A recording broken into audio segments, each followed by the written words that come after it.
سلام بچه، چطورین؟ بچه همونطور که توی شورت ویدیو گفتیم قرار ساعت HK9 اولترا 2 رو با هم بررسی کنیم. این ساعته که قرار با هم ببینیم چه مزیت‌هایی داره، چه فوایدی داره. همین چیزا رو با هم دیگه ببینیم. بریم سراغ ویدیو. Let's go. خب همونطور که توی ویدیو گفتیم قراره این بزرگوار رو با هم دیگه آنباکس و بررسی کنیم. از روی جعبش که جعبه خیلی جنس خوبی داره که مشخصاتش که از یه مدل چینیه بچه ها، هیچ کس نگیده. خب 3 تا قابلیت داره، پخش موسیقی، هوش مصنوعی ساعتمون و اضافه کردن برنامه ها و خلاصه این هم اسمش که HK9 اولترا 2 هستش. بریم سراغ آنباکسش که خیلی نرم میاد بالا و توی پشتش هیچ نیست، ولی بریم سراغ خود جعبه. اینجا که جعبه رو باز میکنیم همین اول ساعت معلومه و یه دفترچه راهنمایی بسیار شیک اینجا داریم که از اونجایی که ما چینی بلدیم اینو نمی‌کنیم، می‌ذاریمش کنار.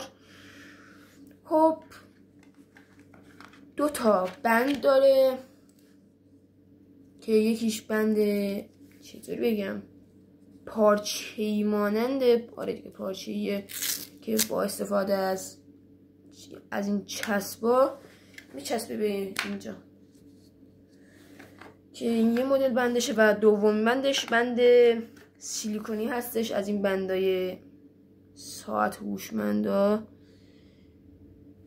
که دوتایی. این کلا یه دونه است، از این ور اون ور میکنیم تمام. این به نظرم راحت تر باشه. خب شاید بگید این روش نایلون، آره روش مشنبا میگن، آره دیگه. خلاصه یه کاوری بود من رو کندم چون که مهلت تست داشت. من این ویدیو رو بعداً گرفتم. خب این از بنداش. بریم سراغ شارژلش که اینجاش نمیدونم چطور بگم، اینجاش یه آهن روبو مانند داره که پشت این میچسبه، یعنی این خیلی خوبه و متوسط درازش، یعنی طولش اندازه بکنم 30-40 سانت باشه، نه 35 سانت. خب روش کله شارژی مثل تموم ساعت هوشمندا کله شارژی نداره و باید خودمون از گوشیمون از یه جای استفاده کنیم، ولی گوشی من 2 طرفش هم تایپ سیه، پس باید از گوشی بابام استفاده کنم. خب جعبمون دیگه هیچی توش نداره، بندامونم این بر. بریم سراغ خود ساعت که ساعت ابعادش 49 میلیمتریه. پشتشم اول اینو بکنم. خب پشتش اینجوریه که روش این دور برش مشخصاتش رو نوشته و چی میگن سنجش سلامت میگن، چی میگن ضربان قلب رو میگیره، فشار خون رو میگیره، از اون قابلیت های داره. ولی فکر نکنم درستی گفته باشه چون که گوشه همچین امکانات نداره که این داره. کناریش یه از این دکمه داره که بهش میگن دکمه نمیدونم چی میگن، یه دکمه خودت میشه شخص سازی کنی که اینو وقتی فشار میدی یا فشار میدی نگه میداری کجا بره. مثلا ماشین حساب میخوای یا میخوای آهنگ، با هر چی کار داری اینو یه دونه میزنی میره تو همون برنامه، میتونی شخص سازی کنی. یه اسپیکر داری که جلوتر تست صداش هم گوش میدیم. صفحش خیلی صافه، خوشم اومد. این یه کنارش هم نمیدونم این چرخیدنش به چه دردمون میخوره.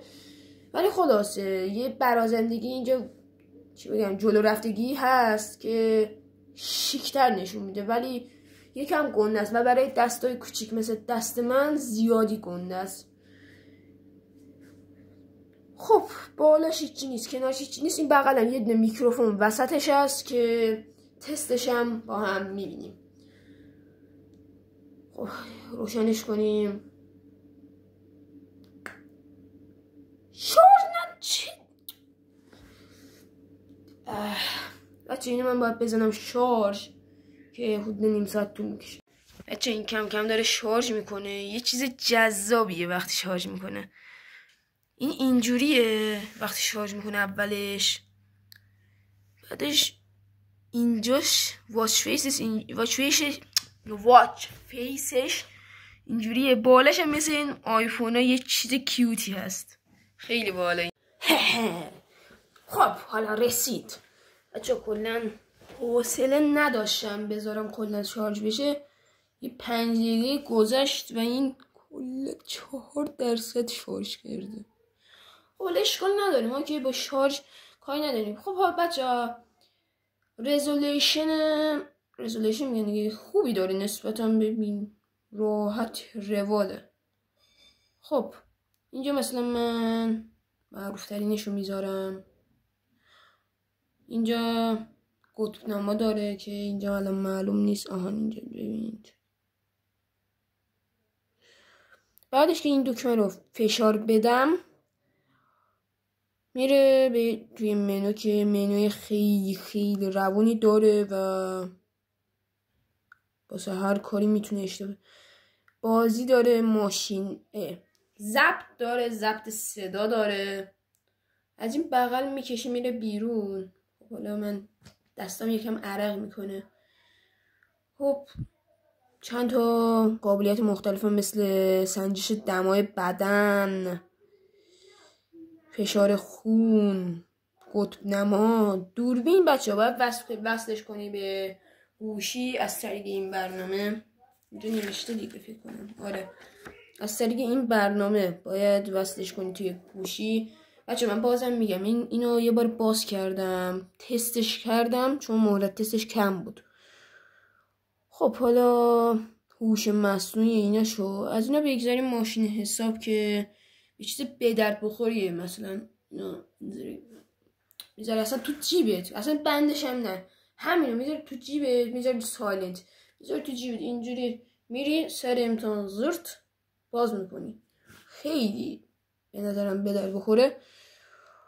خب حالا من وقتی اینو فشار بدم میره توی این حالت ها که روشنایی صفحه نمایش و حالت خواب و باتری و روشنایی و مثلا روشنایی من مثلا میذارم رو کم یا میذارم روی زیاد که اینجا یه سری تنظیمات هم وجود داره که ما با این کاری نداریم. که بچه چرا قوام داره اینا اینجوری سفید میکنه صفحه‌شو. چرا قوه خوبم هست که توی جای تاریخ خیلی بهمون کمک میکنه. خلاصه 1000 تا چیز دیگه. خب حالا وقتی من اینو نگه دارم میره، حالا اگه اینو اینجوری تکون میدیم میره سراغ قطب نما که یعنی اینجا شماله، اینجا سمت راست شماله، مثلا میره سراغ سمت چپ یا هر جایی که دلتون بخواد. مثلا الان قبله این بره. آره خب حالا من اینو شخصی سازی کردم که وقتی اینو بزنم به روی کرونومتر که همونطور که میبینید یه کرونومتر بسیار زیبا هم داره که با اینم میشه کنترلش کرد. دوباره مثلا خیلی راحت باید از بیرون باید بشم. اینو میزنیم بعد که اینو نگه داریم میره سراغ وصل شدن به گوشی که میری توی برنامه و از اینجا اسکنش میکنی و اگه میتونستم چیزا گوشیم بهتون نشون میدادم چه جوری باید وصل بشیم، ولی گوشیم الان در حال ویدیو گرفتنه که حالا بریم سراغ تست چیز پیرتش. خب حالا من روی دستم اینو میرم فشار خون. خب همینو میذارم فشار خون همینجوری نگه میدارم تا که اینو بگیره. خب حالا بکنم کمی طول بکشه چون که این کلا ساعت برای اینجور چیزا ساخته نشده. خب تا که این داره اندازه میگیره ببینید بچه، بریم سراغ قیمتش. قیمت این با این همه امکانات واقعا هم زیاد گرون نیست. من اینو الان سال 1404 24 مهر 1404 که من اینو خریدم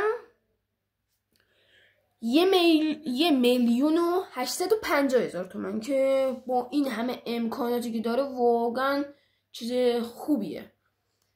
و مثلا الان اندازه گیری هم گرفت 75 فشار خونه چیز کوچیکه و 116 هم فشار خونه بزرگمه که میتونید اینو روی گوشیت هم از این پایینم نوشته وصل کنی به گوشی و اینا رو ذخیره هم بکنی. خب اینم از جعبش، اینم از بنداش. یه رخی هم ببینیم چه اینو بزنیم دیگه ببینیم یه رخ خوبی بهمون میده یا که الکیه. بهش میگن ساعت هوشمند. مثلا به یکی حرف میزنی میگه ساعت هوشمند دارم انگاری که مثلا ما نداریم. آره ما فیکش هم داریم. خب این به این صورت باز میشه و میره توی موتسیتون. آی ببخشید. خب میگم این برای دست من که دست کوچیکیه جواب نمیده. خب این از رخ کار که بسیار بسیار خوبه و وقتی این پایین است یه حسیت داره که وقتی میاری بالا خود به خود روشن میشه و میتونید خیلی راحت مثلا شما داری گوشتون تو جیبتونه یا اصلا تو کیفتونه زنگ میکنه گوشیتون، اگه این به گوشیتون وصل باشه میتونید از اینجا وا کنید و این خودش میکروفون و بلندگو داره، میتونید با این صحبت کنید. خب مرسی که تا اینجای ویدیو با ما همراه بودین. خب بچه ها اینم از این ویدیو که این ساعت اولترا HK اولترا میگم آره دیگه یا HK9 اولترا 2 رو با هم تست کردی. خیلی دوستتون دارم. خداحافظ.